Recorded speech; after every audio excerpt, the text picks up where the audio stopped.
The sequel to Breath of the Wild was announced not long ago, and beyond my excitement of seemingly getting precisely what I wanted, a darker game using the same open-air engine, I've got some theories on what's going on in the announcement trailer, and what some things might entail. Let's start out with the more concrete details. The decrepit, evil-looking corpse has the Gerudo symbol on their garb and on their jewelry. They've got long, faded red hair, there is malice trying to escape out of their chests, and they have a headpiece very similar to the one Twilight Princess Ganondorf had. So while I was hoping for a new villain, it's easiest to assume this is Ganondorf's body. The second detail, which is confirmation from Aonuma himself, is that the game will be taking place in the same Hyrule. From a Game Informer interview, he states, "One of the reasons we wanted to create a continuation was because I wanted to revisit that Hyrule again and use that world again, while incorporating new gameplay and new story. So it seems less likely we'll be playing in an entirely new land, but rather the same Hyrule with some more changes." The third, and maybe less concrete detail, it seems implied that the trailer is taking place in the lower reaches of Hyrule Castle, as the events resulted in Hyrule Castle getting yeeted into the sky. Though all of these cutscenes could be completely unrelated to each other, but I have faith that they are, at least somewhat. Now for the speculation. This is gonna be the dark game the Breath of the Wild developers originally wanted. The concept art of Breath of the Wild shows plenty of designs much darker than what we got as a result. I feel what happened when something like, "Hey, check out this bomb-ass creepy stuff we made." Please no, we're taking a big risk by abandoning most Zelda conventions. I want this game to be as approachable as possible. Make them robots. And now that Breath of the Wild has proven to be successful, the developers are given free rein on the creepy stuff this time. Probably. There will be traditional dungeons. I don't even think this place is even relevant to what's going on the rest of the scenes. It's just, hey look, a dungeon entrance. All malice is Ganon, or at least part of him. All of the blights that controlled the divine beasts, those were Ganon. This puddle of goop on the ground, that's also Ganon. He's kind of all over Hyrule, and while he tried to amass it all just for Zelda to seal it away, it wasn't all of him. There was some in this corpse's chest, probably trying to join the party at the time.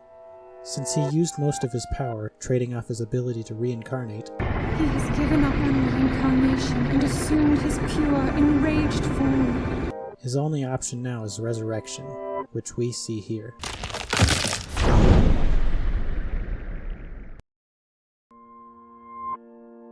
The hand that is trying to stop the Ganon leak, all we know of it is that it is made up of green magic energy, is long and bony, and covered in a golden angular bracelet. There is some correlations that might suggest this is the hand of a Sheikah monk. The long and bony hands, the golden jewelry they wear, and as for the green magic energy, we do see them fade away into green magic after every shrine.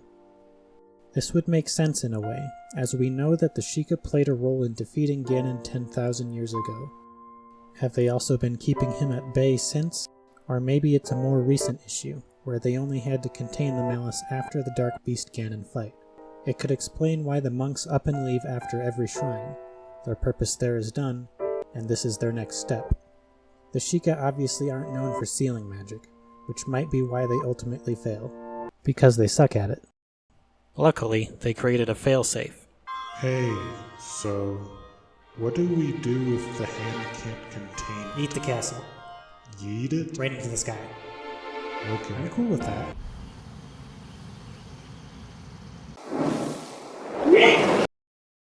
Or, this is the hand of an older Zelda, who sealed away Ganon into the 10,000-year-old champion Ganondorf, and has been keeping it there since. That was someone else's idea though, not mine. Or more likely, it's just something new we haven't seen before at all. No matter what the hand is, what happens next is that they give the Magic Hand Sealy powers to Link. They're going to level the playing field of abilities between Link and Zelda, because I believe both are going to be playable with multiplayer in mind, with the same abilities open to them. Zelda's got her sealing magic she worked all last game to get, and Link gets his handed to him, which sounds about right. And it'll be the replacement to the Sheikah Slate, which is nowhere to be seen in the trailer. Probably ran out of batteries or something. I also think Zelda's new short hair helps with the idea. It'd be far easier for the developers to deal with when it comes to changing her apparel such as headwear. Even her new Hylian hood wouldn't work out very well if she kept her long hair. Other supporting evidence for multiplayer are from Aonuma himself.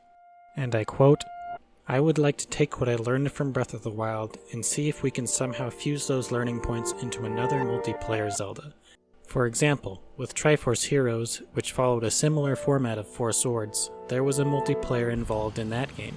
It might be a stretch, and I have no idea how they'd pull it off, but it's an idea that excites me. Now let's wait a couple years and see how wrong I am on all of this."